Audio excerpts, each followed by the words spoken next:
Right, we're going to have a quick look at the Delphi. We've looked originally at how to set up our two master keys in Delphi, and we stressed that what we could do there would be to add some of the common punctuation marks like @ signs and comma, spaces, even if you wanted to.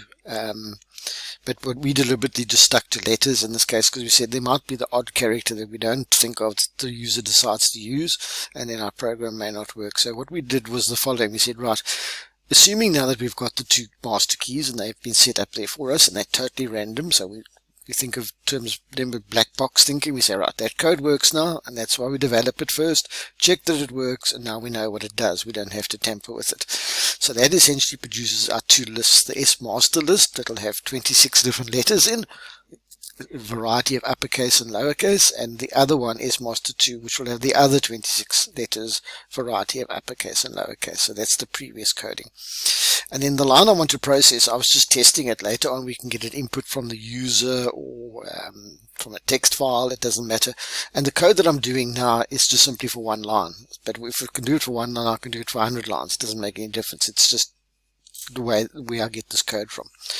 With the text to, not the programming code, but the text to translate or encrypt.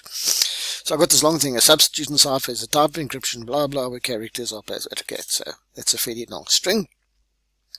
I'm just adding it to a memo just while I'm testing it, just to see that it's working. And I'm starting off, my new string is the one that I'm going to create based on that and the two master keys. Okay, so I'm going to look up, and I said, right, the first thing we said was go through each character in the string. Okay, now we've got a length function, so the line to process, I don't know, it's a fairly lengthy one. Let's say there are 100 characters there may be more. For I loop equals 1 to 100, do the following. Okay, first of all, extract the letter to be encoded or decoded. And it's important that you put comments in. It doesn't have to be every single line, but you might, for example, say a loop to process each character in the loop, so that if somebody looks at your code a bit later, including yourself, believe me, if you come back in a few months' time, you might say, what on earth was this doing? Then just to explain without the person having to decipher, it makes it a lot easier. Okay, and besides the fact that it's part of the documentation for your PAT as well. So I said extract the character to be encoded or decoded, whichever way you're going to look at it, because the decoding process is just simply the same process. You just add in different text and turns it back to where it was again. If it finds it in the first list, then we're going to do something. Okay. Else if we find it in the second list, so that should be second, that should read there. Not bad. Second. Okay. And so I've got three options here. I'll get the letter each time. Okay, and there's my for loop ending down there, so that's my for loop going from there to there. It's getting a character, and then it's got three different options. It basically gets a new letter.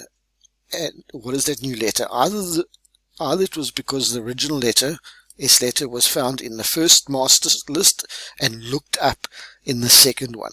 So it finds the position within and I know some people say yes, but you could combine that, that's fine. It's not a train smash. Okay, where do you find it? Find that position within the master, and then find that character at that same position in the other master list. In other words, if it finds it in master 1, okay, and that's what the pos function does. If it's greater than 0, it returns where it was found. If it's equal to 0, it means it wasn't found.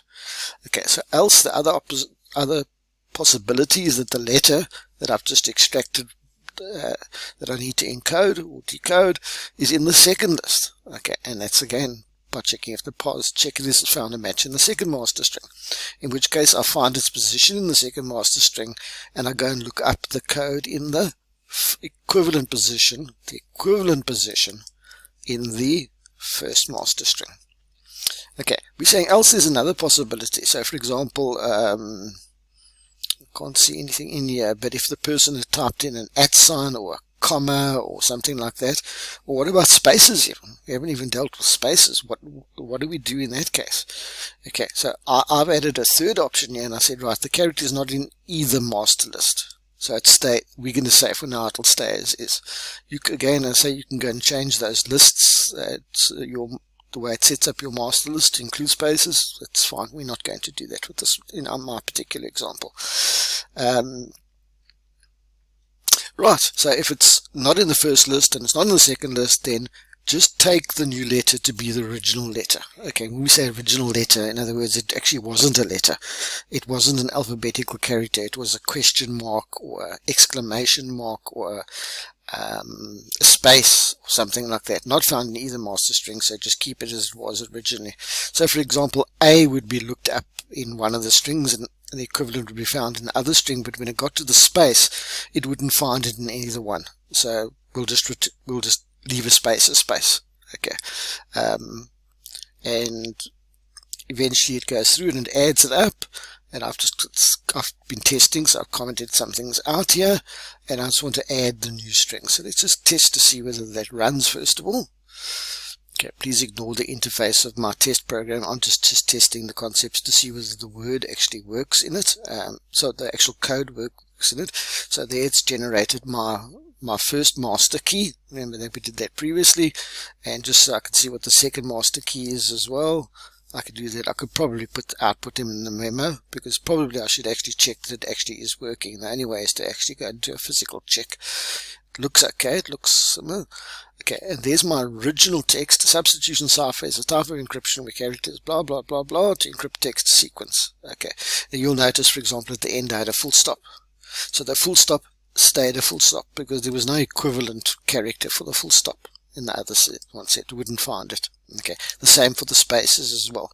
Okay, so you can actually sort of partially work out what the encryption keys were if you know the original text. Obviously, if you know the original text, you know what the final text looks like. You could say, okay, well, in the one list there was a capital A, but in this other one there was opposite was a capital X, and so forth. You could go and work it out that way.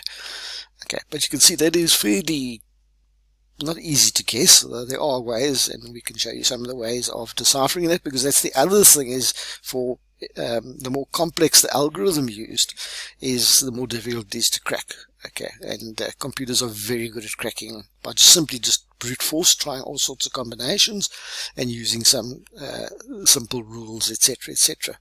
But computers don't get tired. They can run for days and days and days and try millions and millions and millions of combinations. That's why the more cryptic, and also changing them as well. The very complex ones, for example, might use different keys for different letters. Okay, so the key constantly keeps on changing. Like I referred to the one the Germans had in the Enigma machine. They would change their keys so that the settings were different.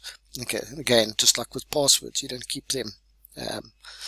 Okay, and the nice thing about having a mixture of uppercase and lowercase here is, first of all, it allows you to deviate, so it's not that easy to try and work out. Sometimes by knowing what the uppercase and lowercase is, you can sometimes guess what certain letters or common letters are. I think that makes it a bit tougher. Okay, so the things we've looked at is, okay, plain text is the original text. The encryption key or keys that we've got that we use, either one key, we can regard them as one key or two separate keys depending on how we do it. Sometimes multiple keys are used as well for more complex ones.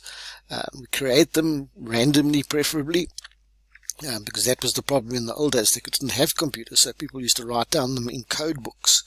Okay, because that's the problem. The other person has to have this, whatever, they have to have the rule or encryption key or algorithm in advance, and that's sometimes the problem, is to get that person to know that, and those are often written down, and of course if somebody discovers that, they've got all the possible encryption keys. Okay, and then we looked at some code, then to an algorithm to generate those two separate keys, and now we've also looked at some code that just generates encrypts a plain text using a cipher, and the cipher we used was that substitution key that we developed, and that's the output for one line of text. And you might say, well, okay, what about multiple lines of text? Well, we could look at reading from a text file or whatever it is, because whether there's one line or 1,000 lines really doesn't make any difference whatsoever. Okay, I haven't looked at the interface side of it, so we're going to have to think about how we're going to design that. We've looked at aspects of that already, but I've just been focusing on some of the algorithm type of thing. Again, the important thing is, if you can't do this on paper, you're not going to be able to write it in Delphi, even if you've seen it 1,000 times, okay, and that's true for any Delphi program. Or even if you're setting up a spreadsheet, if you can't do the problem in real life, you're never going to be able to write the Delphi program. So it's sometimes not the Delphi that's tough, it's trying to work out sometimes what is very obvious to us as human beings. And then we do it so quickly, we think, yeah, okay, well, that's how you do it. But now, how would you break that up and explain that? Because that's what that's what programming is doing. It's developing an algorithm so you can explain to the computer and put it in terms that it understands, so that a program can be developed for the computer to understand and execute your instructions. Right here. I hope those help you.